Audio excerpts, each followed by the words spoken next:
Hey Stars players, today we're going to talk a little bit about bunting, different types of bunting, different way to do it, correct way, correct form, and different options on it. First thing we want to talk about is the different types of bunts. First thing we can look at is there's a straight, what's called sacrifice bunt. And a sacrifice bunt is when you have a runner on base, you go ahead and put the bunt down to advance them. If you can get safely on, that's great, but we're trying to advance the runner, okay? There's also different types of sacrifice bunts. There's what's called a squeeze bunt. With the squeeze bunt, there's two different types of squeeze bunt. One, there's called a safety squeeze. Both squeeze bunts are when you have a runner on third base. The safety squeeze is when you put the ball down and the runner, if the ball gets down in the correct place, is going to go ahead and come. There's also what's called a suicide squeeze, and that's where as soon as the pitcher starts her movement, the runner's going to go ahead and run, and you've got to go ahead and get that ball down. Otherwise, they're going to get tagged out if you don't. Okay? And then the last thing you're going to have is what's called a bunt for a hit. And that's when you're going to go ahead and just use a bunt as a way to get on base. Okay? Now, different types of ways to bunt. First of all, there's what's called squaring around. Squaring around is when you start out, and then you go ahead and move both of your feet so that they are both facing towards the pitcher, okay? And then again, you always want to have good balance no matter what you're doing. Fielding, hitting, bunting is no different. So as you square around, you're going to go ahead and get both of your feet. One's right next to the plate. You can't be on the plate. You'll be out. You've got to stay in the batter's box. But you'll be right next to it, and your hands are going to be out in front, and you're going to catch the ball with the bat, okay? There's also what's called a pivot, okay, or a rotation. And so what you're doing with this, instead of moving both of your feet, what you're actually doing is, again, just rotating your hips or pivoting your hips. Now again, the most important part about when you're doing this is to keep your balance.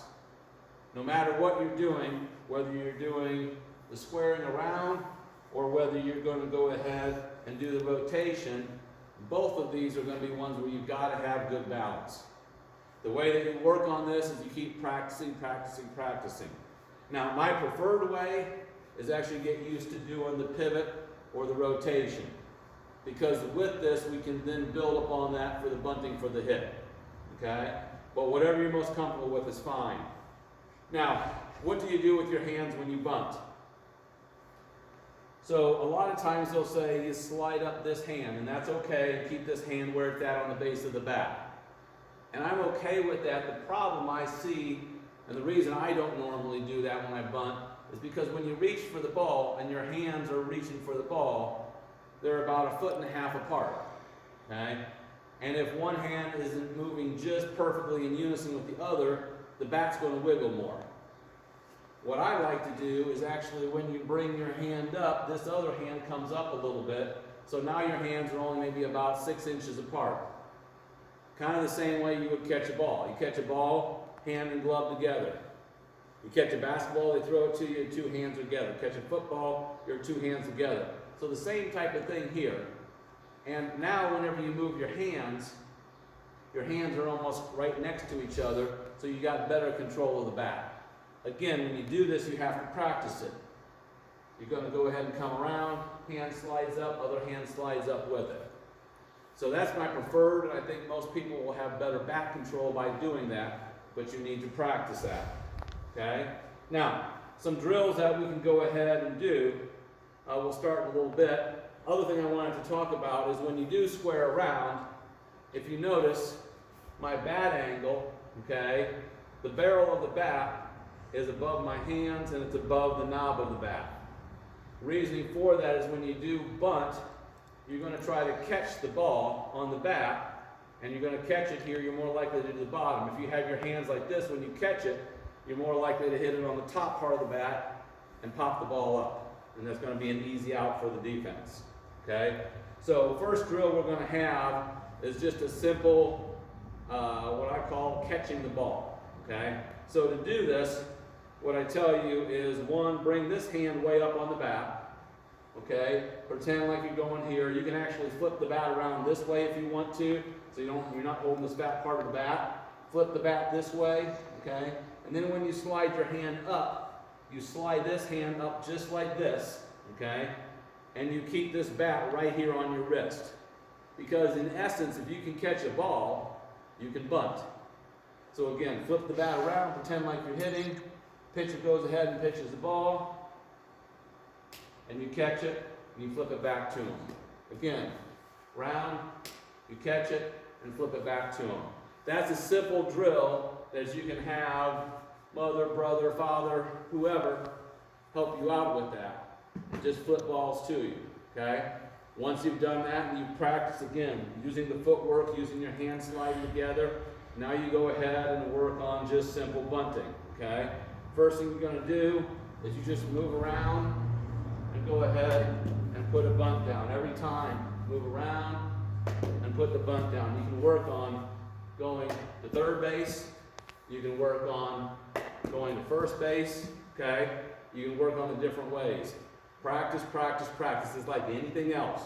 Don't get tired of doing it the right way, for in time you'll be rewarded if you don't give up. Galatians 6:9. I know you've heard me say that over and over and over again, and I'm not going to stop because it's a great verse, okay?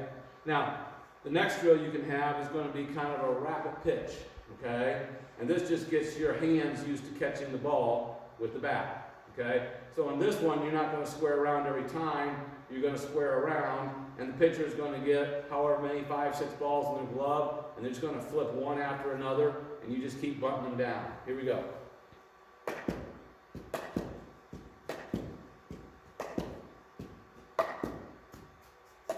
Okay, now, one of the things we talk about, if you're going to catch the ball with the bat, it's just like catching the ball with your glove. I've told you guys over and over, don't catch it here, but catch it out in front of you. So you saw when I was bunting, I've got my hands out in front of me, I got my legs bent, that gives me good balance, okay? And I'm moving up and down with my knees, but my hands are out in front, okay? If my hands are back here, then it's hard for me to bunt. If they're too far out, it's hard, but you want to have them here, just like you're catching a ball, and you catch it. Nice soft hands when you catch a ball with your glove, nice soft hands when you catch a ball with the bat, okay? Now the next drill is where the pitcher's actually going to go from the rotation, okay? Or from the stretch, I should say. So what you're going to do is the pitcher's going to go from the stretch, you get your hands back as soon as he goes, and then you square around, okay? And you can bunt. Now this time I squared around just to give you a little difference of different ways to do it. Square around and bunt. You can also do it this way, where you go ahead and rotate your hips. Okay? And that's something that you can do over and over, so you get used to the pitcher's timing. You don't want to give a bunt away, especially if you're bunting for a hit or you're doing squeeze play. So you want to wait till they go into their motion before you go ahead and bunt. Okay? Now, next thing we're going to talk about is bunting for a hit. Okay? And I talked about this earlier, why I like the pivot versus the squaring around, because if you pivot, that's how you're going to kind of bunt for a hit. Now, there's two ways to look at bunting for a hit. The first simplest way is what I call the sprinter technique. And that's where you go ahead and do the pivot, you bunt, and as you're bunting, you're starting like you're a sprint. So you're in this rotation, you see how your feet kind of look like a sprinter? So as you catch the ball, then you sprint, okay? Now again, a bunt for a hit many times is when there's nobody on base. You're using the sprinter technique where you pivot, and you catch the ball, and then you sprint, okay? Doesn't matter whether you're doing it right or left, you rotate, and you bunt, and you sprint. Okay? Now, the next thing for bunting for a hit is what's called the crossover. Okay? And this is where you actually, and I'll normally start further back in the batter's box so I have room to do this, because this is actually when you're going to come over and you're going to run at the ball, and you're going to catch the ball, okay, while you're running. Now, again, sometimes it's nice to have a batter's box drawn out in the dirt.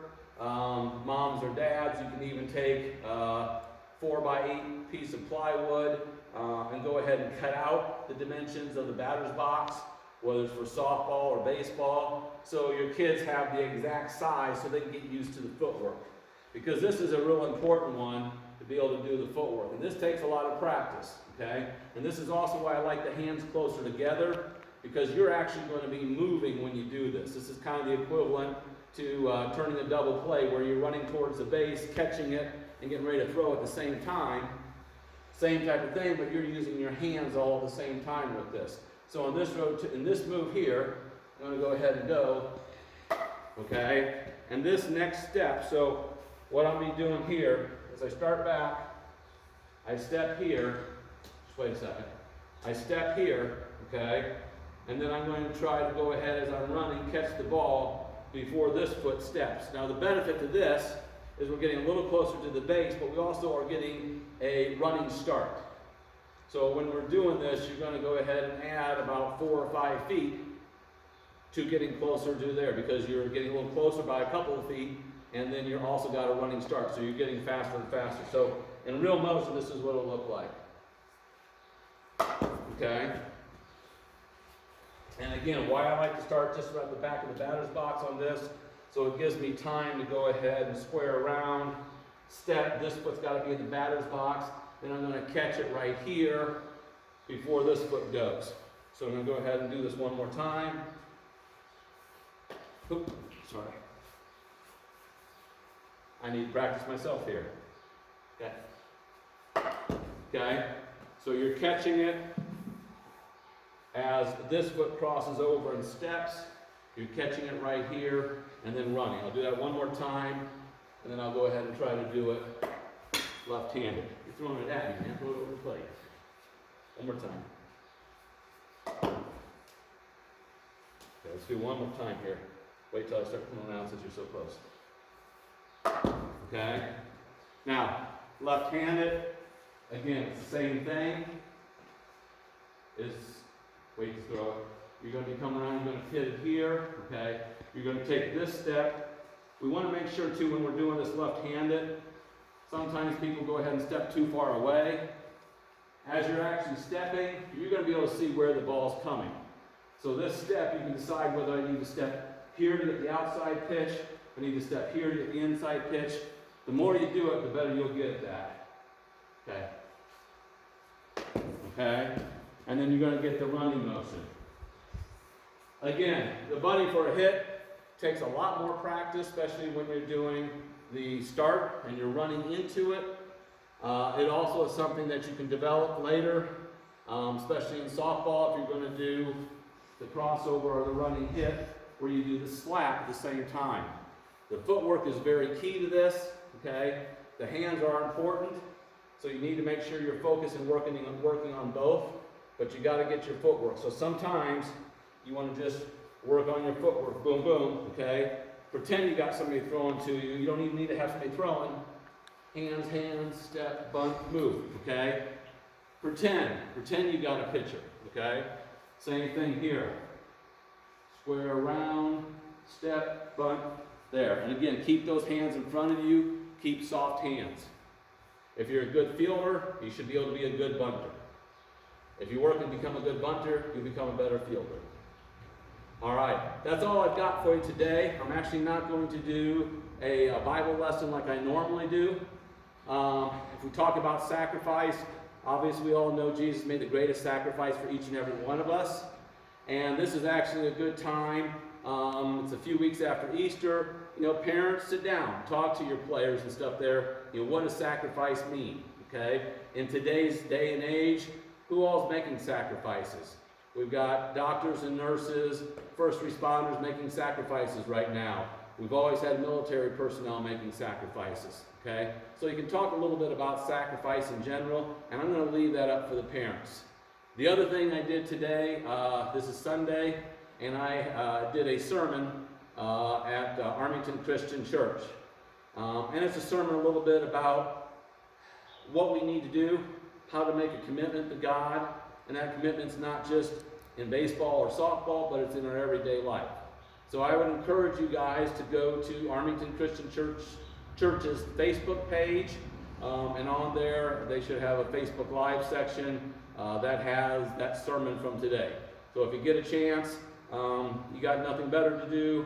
It's not the greatest speaker, but the message is pretty decent and stuff there. If you guys get a chance and can go watch that, that'll take place of my normal Bible lesson that I do after these sports lessons, baseball and softball lessons. So I hope everybody's doing well. I hope everybody's staying safe.